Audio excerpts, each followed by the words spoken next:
नमस्कार दोस्तों, PSSM blessings परिवार वडोदरा से मैं मिशा गुप्ता जेसी नाइट द्वारा चैनल्ड पुस्तक रामथा द व्हाइट बुक के ऑडियो नंबर 26 में आप सबका हार्दिक स्वागत करती हूँ। एक छात्र के पूछने पर कि मृत्यु के बाद लोग इस पृथ्वी पर वापस क्यों आते हैं, रामथा कहते हैं, इसके उतने ही कारण हैं जितने इस तल पर इकाइयां हैं, किंतु अधिकांश इकाइयां इस स्तर पर वापस आती रहती हैं क्योंकि उन्होंने यहाँ कई जीवन जिए हैं और यह उनसे परिचित है। यह उनका घर है, मानो यह उनकी जड़ें हैं, और जब वे यहाँ से निकलते हैं तो वे अपने पीछे कई इकाइयां छोड़ जाते हैं जिनके साथ उनका गहरा भावनात्मक जुड़ाव होता है, जो अपराध बोध या घृणा के साथ साथ प्रेम से भी उत्पन्न हो सकता है।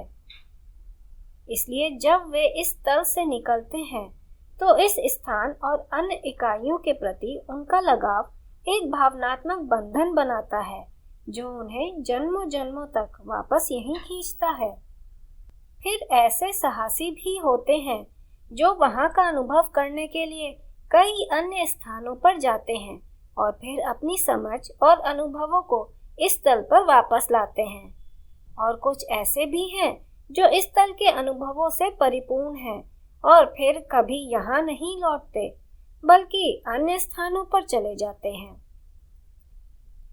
छात्र, आपने कहा है कि एक बार जब कोई व्यक्ति मर जाता है तो वह कई स्थानों या स्वर्गों में से एक में जाता है, जैसा कि आप उन्हें कहते हैं, और यह इस बात पर निर्भर करता है कि उसका दृष्टिकोण कैसा है और वहां यह निर्णय लेता है कि क्या वह यहाँ वापस आना चाहता है।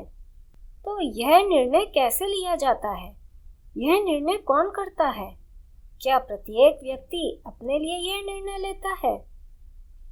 रामथा, ऐसा कोई नहीं है जो ऊपर बैठता है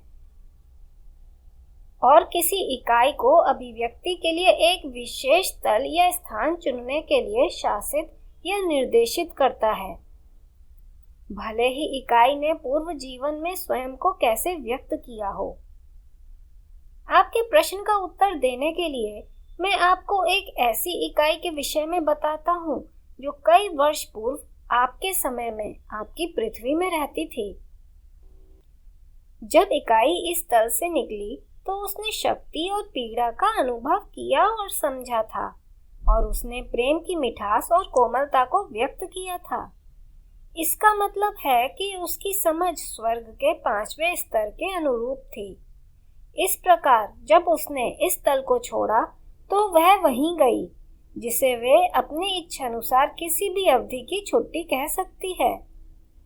अब 5वां स्तर एक ऐसा स्तर है जहाँ इकाइयां अपने विचारों के माध्यम से सरलता से प्राप्त कर लेती हैं जो कुछ भी वे कल्पना करती हैं, जो कुछ भी वे चाहती हैं, और एक पल में ही वह प्रकट हो जाता है।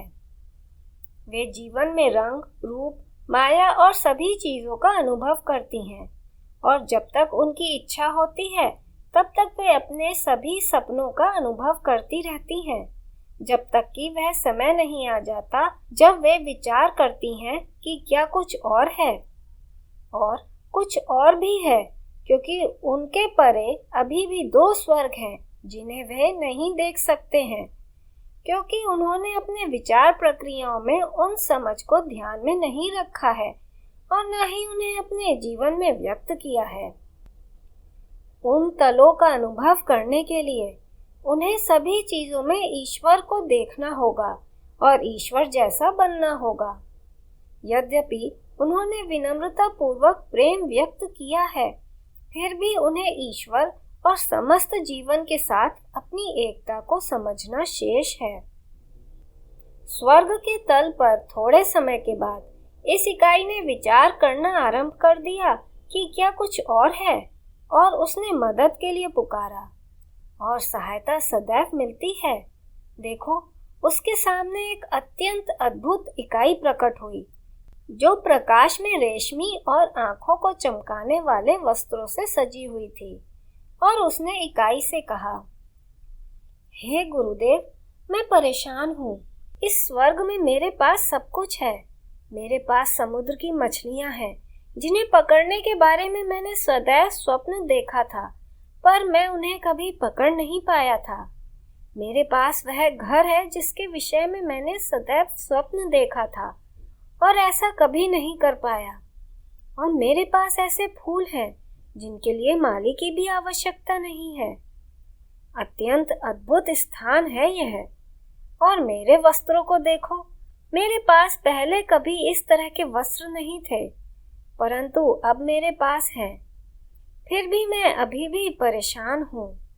यद्यपि यहाँ मेरे कई मित्र हैं, किंतु जिस महिला से मैं प्रेम करता हूँ वह मेरे साथ नहीं है।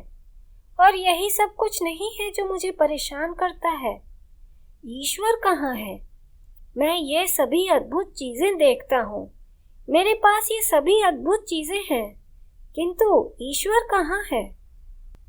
वह बुद्धिमान इकाई उससे कहती है, धन्य हो तुम जो सभी चीजों में आनंदित हो और फिर भी सवाल करते हो कि क्या शायद कुछ और भी है, और सवाल करते हो कि वह परमपिता कहाँ है जिसने तुम्हें इतनी अच्छी तरह से विभूषित किया है। बस इसी बात को लेकर मैं सबसे अधिक परेशान रहता हूँ। मैं ईश्वर को ये सभी अद्भुत चीजें देने के लिए धन्यवाद देना चाहता हूँ, हालांकि मैं हमेशा से ईश्वर से थोड़ा भयभीत रहा हूँ। यदि यह स्वीकार्य है तो मैं उन्हें निष्ठा भाव अर्पित करना चाहूंगा। इकाई कहती है, मास्टर मेरे साथ आओ, एक स्थान है जहां मैं तुमको ले जाना चाहता हूँ। पलक झपकते ही वे एक तालाब पर थे, फिर भी वे कहीं नहीं गए थे। बुद्धिमान इकाई कहती है, मास्टर स्वयं मेरे पास बैठो और पानी में देखो। वह आदमी पानी में देखता है और उसे क्या दिखता है? वह अपने सामने इस तल पर अपनी अंतिम अभिव्यक्ति देखता है। उस समय से जब वह एक बच्चा था जो अपनी माँ का स्तनपान करता था, उसके प्यारे छोटे निदंबों के बदलने तक, जवानी और पतली खाल वाले घुटने और खोए हुए कंचों तक, युवावस्था की मर्दानगी और कुछ अनिच्छुक सहभागी को लुभाने तक, पुरुषत्व तक, विवाह और शाश्वत प्रेम तक, बच्चों और अवसरों, मेहनत और दोस्तों और आय तक। वह चकित है क्योंकि वह स्वयं को ऐसे देख रहा है जैसे उसने स्वयं को पहले कभी नहीं देखा था। उस जीवन में वह एक अच्छा व्यक्ति था जो मानता था कि ईश्वर का अस्तित्व है। वह एक शक्तिशाली व्यक्ति था और फिर भी उसने अपनी शक्ति से कभी किसी को दास नहीं बनाया, और वह अपनी पत्नी और बच्चों से बहुत प्रेम करता था और उनके विषय में कुछ भी बताने में उसे कोई आपत्ति नहीं थी। इसलिए उसने उस जीवन में शिक्षा देकर, दक्षता प्राप्त करके और प्रेम करके तथा आत्मा में विनम्र और शुद्ध बनकर स्वयं को जाना था। जैसे ही उसका जीवन तालाब में प्रकट होता है और वह जो देखता है उस पर विचार करता है, वह व्यक्ति इकाई को देखता है और कहता है, मैंने अच्छा किया है। बुद्धिमान इकाई कहती है, तुमने अच्छा किया है, तुमने वास्तव में बहुत अच्छा किया है। सिवाय इसके तुमने कभी यह जानने की कोशिश नहीं की कि तुम्हारा पिता कौन है, और तुमने हमेशा उसे स्वयं से और पूरे जीवन से अलग कर दिया। तुम्हारी पत्नी, आओ हम उसे देखें। अपनी पत्नी के प्रति तुम्हारे प्रेम का सबसे बड़ा हिस्सा उसे वे चीजें देना है जिनसे वह बहुत प्यार करती थी, और इस संबंध में तुमने बहुत अच्छा किया है। सिवाय इसके कि तुमने स्वयं से कभी इतना प्रेम नहीं किया कि वह तुमको प्यार कर सके, बावजूद इसके कि तुमने उसे इतनी सारी चीजें दी। तुमने जो उन सभी चीजों के दाता हो, वास्तव में कभी इसकी सराहना नहीं की कि तुम वास्तव में कितने भव्य हो। तो तुम्हारी परेशानी को कम करने के लिए मैं तुमको यह सुझाव देता हूँ। वापस जाओ, वहीं पर तुमने अभिव्यक्त किया है और वहीं पर तुमने प्राप्ति की है, और इस बार तुमको स्वयं से प्रेम करने, अपने भीतर के प्रेम को व्यक्त करने और सभी चीजों की सुंदरता में ईश्वर को देखने में महारत प्राप्त होगी। यदि तुम वापस लौटने का निर्णय लेते हो तो मेरा सुझाव है कि तुम सावधानी से चुनो कि तुम कौन होगे। इसलिए जो भूमिका तुम्हारे सामने रखी गई है वह तुमको वह बनने का अवसर देगी जो तुम हो, और यह समझने का कि तुमको अभी तक क्या समझना है।